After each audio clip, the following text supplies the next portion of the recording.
ರಾಜ್ಯಸಭೆ ಸದಸ್ಯರ ಆಯ್ಕೆ ವಿಚಾರದಲ್ಲಿ ಬಿಜೆಪಿ ಹೊಸ ತಂತ್ರಗಾರಿಕೆಯನ್ನು ಅನುಸರಿಸ್ತಾ ಇದೆ. ದೇವೇಗೌಡರನ್ನ ರಾಜ್ಯಸಭೆಗೆ ಕರೆಸಿಕೊಳ್ಳಲಿಕ್ಕೆ ಬಿಜೆಪಿ ಪ್ಲಾನ್ ಮಾಡ್ತಾ ಇದೆ.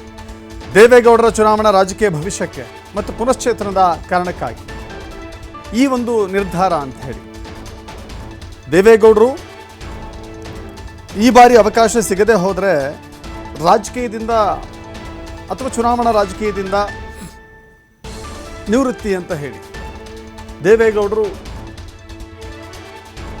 ಮತ್ತೆ ರಾಜ್ಯಸಭೆಯಲ್ಲಿ ಇರಬೇಕು ಅಂತ ಹೇಳಿ ಈಗ ಬಿಜೆಪಿ ಪ್ಲಾನ್ ಮಾಡಿಕೊಳ್ತಾ ಇದೆ. ಹೀಗಾಗಿ ಪುನಶ್ಚೇತನಕ್ಕಾಗಿ ಟಾನಿಕ್ ಅನ್ನು ನೀಡಲು ಹೊರಟಿದೆ ಬಿಜೆಪಿ ವರಿಷ್ಠರು ಮತ್ತೊಂದು ಅವಧಿಗೆ ದೇವೇಗೌಡರನ್ನು ರಾಜ್ಯಸಭೆಗೆ ಆಯ್ಕೆ ಮಾಡಲಿಕ್ಕೆ ಮುಂದಾಗ್ತಾ ಇದ್ದಾರೆ.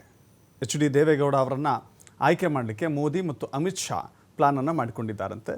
ದೇವೇಗೌಡರ ಆಯ್ಕೆ ಮೂಲಕ ದೋಸ್ತಿ ಪಕ್ಷಗಳಿಗೆ ಮತ್ತಷ್ಟು ಗಟ್ಟಿಯಾದ ಸಂದೇಶವನ್ನು ರವಾನೆ ಮಾಡಲಿಕ್ಕೆ ಮುಂದಾಗ್ತಾ ಇದ್ದಾರೆ. ಮೈತ್ರಿಗೆ ಯಾವುದೇ ರೀತಿಯ ತೊಡಕಾಗೋದಿಲ್ಲ, ಮೈತ್ರಿಯ ಬಂಧ ಮತ್ತಷ್ಟು ಗಟ್ಟಿಯಾಗಿದೆ ಎನ್ನುವ ರೀತಿಯ ಸಂದೇಶವನ್ನು ಬಿಜೆಪಿಯ ಹೈಕಮಾಂಡ್ ನೀಡಲಿಕ್ಕೆ ಹೊರಟಿದೆ. ಹಿರಿಯರ ಅನುಭವಗಳನ್ನು ಪಕ್ಷಕ್ಕೆ ಬಳಸಿಕೊಳ್ಳಲಿಕ್ಕೆ ನಿರ್ಧಾರವನ್ನು ಮಾಡಿದ್ದಾರೆ. ಈ ಹಿನ್ನೆಲೆ ದೊಡ್ಡಗೌಡರ ಮರು ಆಯ್ಕೆಗೆ ಬಿಜೆಪಿ ಹೊಸ ದಾರಿಯನ್ನು ಕಂಡುಕೊಂಡಿದೆ. ಯಾಕಂತ ಹೇಳಿದ್ರೆ ಈ ಬಾರಿ ರಾಜ್ಯಸಭೆಯಲ್ಲಿದ್ದರಲ್ಲ, ಕಾಂಗ್ರೆಸ್ನ ಬೆಂಬಲದೊಂದಿಗೆ ರಾಜ್ಯಸಭೆಗೆ ಆಯ್ಕೆಯಾಗಿ ರಾಜ್ಯಸಭೆಯಲ್ಲಿ ಇದ್ದರು ದೇವೇಗೌಡರು.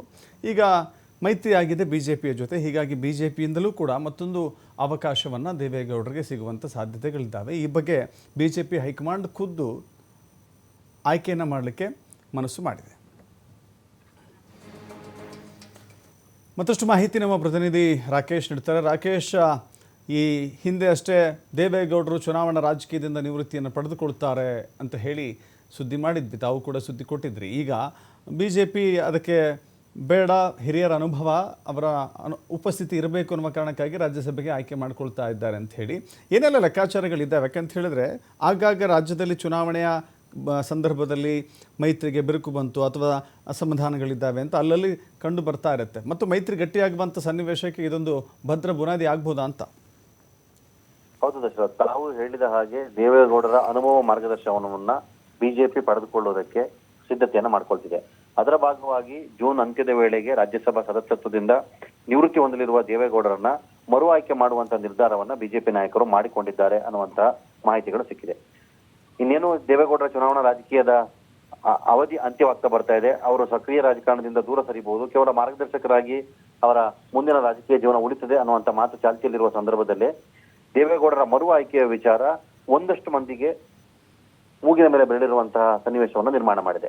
ದೇವೇಗೌಡರ ಮರು ಆಯ್ಕೆ ವಿಚಾರವನ್ನ ಮುಂದಿಟ್ಟುಕೊಂಡು ದಕ್ಷಿಣ ಭಾರತದಲ್ಲಿ ಬಿಜೆಪಿಯನ್ನ ಅಧಿಕಾರಕ್ಕೆ ತರುವ ನಿಟ್ಟಿನಲ್ಲಿ ಅವರ ಅನುಭವವನ್ನ ಪಡೆದುಕೊಂಡು ಮುಂದೂಗುವಂತ ಯೋಚನೆಯನ್ನ ಬಿಜೆಪಿ ವಲಯವು ಕೂಡ ಮಾಡಿಕೊಂಡಿದೆ. ಈ ನಿಟ್ಟಿನಲ್ಲಿ ಪಕ್ಷದ ರಾಷ್ಟ್ರೀಯ ನಾಯಕರುಗಳು ದೇವೇಗೌಡರನ್ನ ಮರು ಆಯ್ಕೆ ಮಾಡಿಸಿಕೊಳ್ಳುವಂತ ನಿರ್ಧಾರವನ್ನ ಪ್ರಕಟಿಸಿದ್ದಾರೆ. ರಾಜ್ಯದಲ್ಲಿ ಸದ್ಯಕ್ಕೆ ಅಂಕಿಸಂಖ್ಯೆಗಳ ಬಲಾಬಲಗಳನ್ನು ನೋಡಿದಾಗ ಆಡಳಿತ ಪಕ್ಷಕ್ಕೆ 3 ಮಂದಿ ಸದಸ್ಯರನ್ನ ಆಯ್ಕೆ ಮಾಡುವ ಅವಕಾಶ ಲಭ್ಯವಾದರೆ ಉಳಿದೊಂದು ಸ್ಥಾನ ಬಿಜೆಪಿಯ ಪಾಲಿಗೆ ಅವಕಾಶ ಸಿಗುತ್ತೆ. ಇಂಥ ಸಂದರ್ಭದಲ್ಲಿ ಅವರನ್ನ ಆಯ್ಕೆ ಮಾಡುವುದು ಅಥವಾ ತನ್ನ ಪಕ್ಷದ ಅಭ್ಯರ್ಥಿಯನ್ನ ಕಣಕ್ಕಿಳಿಸಬೇಕು ಅನ್ನುವಂತ ಯೋಚನೆಯನ್ನ ಬಿಜೆಪಿ ಮಾಡಿಕೊಳ್ತಾ ಇತ್ತು. ಈ ಹಿಂದೆ ಬಿಜೆಪಿ ಪಕ್ಷದ ಅಭ್ಯರ್ಥಿಯರನ್ನೇ ಕಣಕ್ಕಿಳಿಸಿ ಅವರನ್ನ ಆಯ್ಕೆ ಮಾಡಿಕೊಳ್ಳುವ ಯೋಚನೆಯನ್ನ ಬಿಜೆಪಿ ಮಾಡಿಕೊಂಡಿತ್ತು. ಆದ್ರೆ ಈಗ ಪಕ್ಷದ ವರಿಷ್ಠ ನಾಯಕರ ವಲಯದಲ್ಲಿ ದೇವೇಗೌಡರನ್ನ ಮತ್ತೊಮ್ಮೆ ಕರೆತರುವ ವಿಚಾರದ ಚರ್ಚೆಗೊಳಪಡುತ್ತಿರುವುದರಿಂದಾಗಿ ಇಲ್ಲಿ ಬದಲಾವಣೆಯ ಸಾಧ್ಯತೆಗಳು ಕೂಡ ಹೆಚ್ಚಾಗಬಹುದು. ರಾಜ್ಯದಿಂದ ದೇವೇಗೌಡರನ್ನೇ ಮತ್ತೊಮ್ಮೆ ಕಣಕ್ಕಿಳಿಸಬಹುದು ಅನ್ನುವಂತ ಚರ್ಚೆ ಒಂದು ಕಡೆ ಕೇಳಿ ಬರ್ತಾ ಇದೆ. ಮತ್ತೊಂದು ಮೂಲದ ಮಾಹಿತಿ ಪ್ರಕಾರ ರಾಜ್ಯದಿಂದ ಬಿಜೆಪಿಯ ಅಭ್ಯರ್ಥಿಯವರನ್ನ ಕಣಕ್ಕಿಳಿಸುವುದು, ಹಾಗೆ ಪಕ್ಕದ ಮಹಾರಾಷ್ಟ್ರದಿಂದ ದೇವೇಗೌಡರನ್ನ ಆಯ್ಕೆ ಮಾಡಿಕೊಂಡು ರಾಜ್ಯಸಭೆಗೆ ಕರೆದುಕೊಂಡು ಹೋಗುವಂತ ಯೋಚನೆಯನ್ನ ಬಿಜೆಪಿ ನಾಯಕರು ಮಾಡಿಕೊಂಡಿದ್ದಾರೆ ಅನ್ನುವಂಥದ್ದು ಕೂಡ ಇದೆ. ಆದ್ರೆ ಈ ಬಗ್ಗೆ ಸ್ಪಷ್ಟತೆ ಇನ್ನೂ ಕೂಡ ಲಭ್ಯ ಆಗಿಲ್ಲ.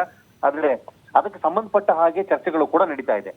ದೇವೇಗೌಡರನ್ನ ಮರು ಆಯ್ಕೆ ಮಾಡುವ ಮುಖಾಂತರ ಬಿಜೆಪಿ ರಾಜ್ಯದಲ್ಲಿನ ಹಿರಿಯ ನಾಯಕರಿಗೆ ಗೌರವ ಕೊಡುವ ಹಾಗೆ ಮೈತ್ರಿ ಧರ್ಮದ ಪಾಲನೆಗೆ ಅವಕಾಶವಾಗುವುದಕ್ಕಿರುವಂತಹ ಎಲ್ಲ ಮಾರ್ಗಗಳನ್ನ ಸುದೀರ್ಘವಾಗಿ ಬಳಸಿಕೊಳ್ಳುವುದು, ಹಾಗೆ ಚುನಾವಣೆಯಲ್ಲಿ ಪಕ್ಷದ ಈ ಮೈತ್ರಿ ವಿಚಾರದಲ್ಲಿರುವ ಗೊಂದಲಗಳಿಗೆ ಅಂತ್ಯ ಹಾಡುವಂತಹ ಲೆಕ್ಕಾಚಾರದ ಭಾಗವಾಗಿ ಈ ಪ್ರಯತ್ನವನ್ನ ಮಾಡ್ತಿದೆ ಅನ್ನುವಂತ ಮಾತು ಕೂಡ ಇದೆ. ಲೆಕ್ಕಾಚಾರಗಳು ಏನೇ ಇದ್ರೂ ಕೂಡ ಮೈತ್ರಿ ಧರ್ಮದ ಪಾಲನೆಯ ಜೊತೆಯಲ್ಲಿ ದಕ್ಷಿಣ ಭಾರತದಲ್ಲೂ ಬಿಜೆಪಿ ತನ್ನ ಆಧಿಪತ್ಯವನ್ನ ಮುಂದುವರಿಸುವುದಕ್ಕೆ ದೇವೇಗೌಡ ಸಹಕಾರ ಬೇಕು ಅನ್ನುವಂಥದ್ದಿದೆ. ಈಗಿನ ಸದ್ಯದ ಪರಿಸ್ಥಿತಿಯಲ್ಲಿರುವಂತಹ ಇಂಡಿ ಒಕ್ಕೂಟದ ಎದುರು ಸಮರ್ಥವಾದಂತಹ ನಾಯಕತ್ವವನ್ನ ಪಕ್ಷ ಎದುರು ನೋಡ್ತಾ ಇದೆ. ಆ ನಿಟ್ಟಿನಲ್ಲಿ ಬಿಜೆಪಿಗೆ ದೇವೇಗೌಡರು ಬಲ ತುಂಬಬಹುದು ಅನ್ನುವಂತ ಯೋಚನೆ ಕೂಡ ಇದರಲ್ಲಿದೆ. ಹೀಗಾಗಿ ಅಳೆದು ಲೆಕ್ಕಾಚಾರಗಳನ್ನ ಪಕ್ಷದ ನಾಯಕರನ್ನ ಮತ್ತೊಂದು ಅವಧಿಗೆ ರಾಜ್ಯಸಭಾ ಸದಸ್ಯರನ್ನಾಗಿ ಮಾಡುವ ಯೋಚನೆಯನ್ನ ಬಿಜೆಪಿ ಮಾಡಿಕೊಂಡಿದೆ. ವರಿಷ್ಠ ನಾಯಕರು ಈ ಬಗ್ಗೆ ಚರ್ಚೆಯನ್ನು ನಡೆಸಿದ್ದಾರೆ. ಇನ್ನು ಕೆಲವೇ ವಾರಗಳಲ್ಲಿ ಈ ಬಗ್ಗೆ ಅಂತಿಮ ಪ್ರಕಟವಾಗಲಿದೆ. ದಶರಥ್, ರಾಕೇಶ್, ನಿಮ್ಮಲ್ಲ ಮಾಹಿತಿಗೆ